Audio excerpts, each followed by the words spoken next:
Welcome students, S के Sangwan Hindi classes में आपका स्वागत है। लेटेस्ट हिंदी वीडियो के लिए चैनल को सब्सक्राइब करें और बेल आइकन दबाएं।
प्रिय विद्यार्थियों, मैं संदीप कुमार, हिंदी प्राध्यापक, आपके सामने आज शब्द प्रकरण लेकर प्रस्तुत हूँ, जिसमें हम शब्द व उसके भेदों के बारे में विस्तार से पढ़ेंगे। शुरू करते हैं। शब्द विचार के अंतर्गत हम पढ़ेंगे शब्द की परिभाषा, शब्द भंडार की परिभाषा, शब्द के भेद, सार्थक शब्द, निरर्थक शब्द और सार्थक शब्दों का वर्गीकरण। शब्द की परिभाषा देखें। ऐसा स्वतंत्र वर्ण समूह जिसका एक निश्चित अर्थ हो शब्द कहलाता है। जैसे कलम, कमल। शब्द वर्णों का समूह होता है और जिसका निश्चित अर्थ निकले। अब कलम में क, ल और मैं 3 वर्ण है। 3 वर्णों को मिलाकर कलम भी बना है और कमल भी बना है। बिना अर्थ वाला वर्ण समूह शब्द नहीं कहलाता। जैसे कलम और कमल का तो अर्थ है, परंतु लमक का अर्थ न होने के कारण शब्द नहीं है, क्योंकि लमक में भी वही 3 वर्ण है, लेकिन इसका कोई अर्थ नहीं है, इस कारण ये शब्द नहीं है। पुनः हम परिभाषा देखते हैं। वर्णों के मेल से बनी सार्थक ध्वनि को शब्द कहते हैं। जैसे क हलचिन जमा आ, का जमा मैं हलचिन जमा ए, मैं, काम। शब्द भंडार देखिए। शब्द भंडार किसी भाषा में प्रयुक्त हो रहे सभी शब्दों के समूह को उस भाषा का शब्द भंडार कहते हैं। किसी भाषा के शब्दों की गणना करना संभव नहीं है। कुछ शब्द कम प्रचलित होने के कारण हट जाते हैं, कुछ नए शब्द शामिल हो जाते हैं। जैसे छटाक, तोला, शेर हट गए, किलो, लीटर आ गए। पहले इस्तेमाल होते थे बाहर के लिए छटाक, तोला, शेर, ये शब्द अब हट गए हैं। किलो और लीटर आ गए हैं माप के लिए। शब्द के भेद। शब्द के 2 भेद होते हैं, सार्थक शब्द और निरर्थक शब्द। सार्थक शब्द किसे कहते हैं? किसी अर्थ का ज्ञान कराने वाले शब्दों को सार्थक शब्द कहते हैं, जैसे पानी, रोटी, कलम, कपड़ा आदि।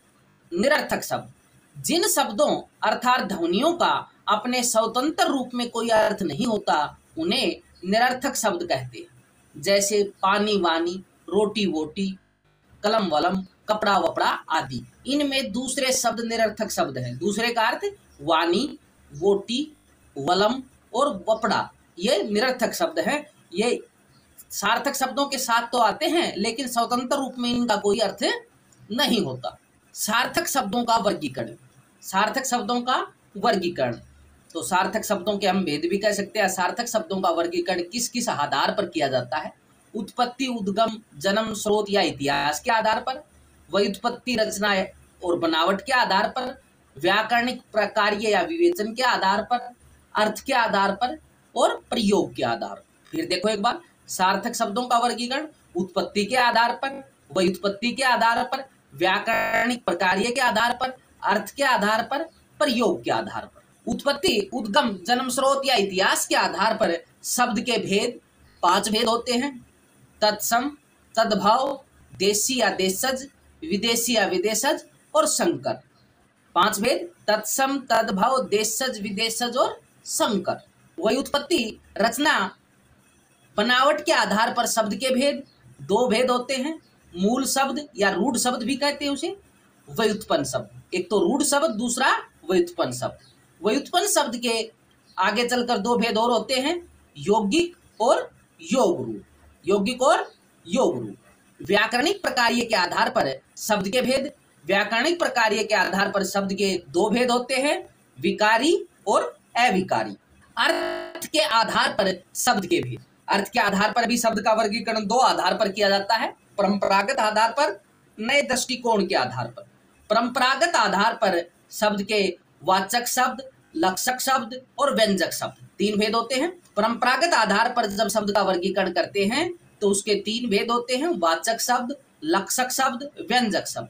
नए दृष्टिकोण के आधार पर एकार्थी, अनेकार्थी, पर्यायवाची या समानार्थी, विलोम या विपरीतार्थक, सूक्ष्मअर्थी, पर्यायवाची होते हुए अर्थभेद, समरूपी भिन्नार्थक शब्द, वाक्यांश के लिए एक शब्द।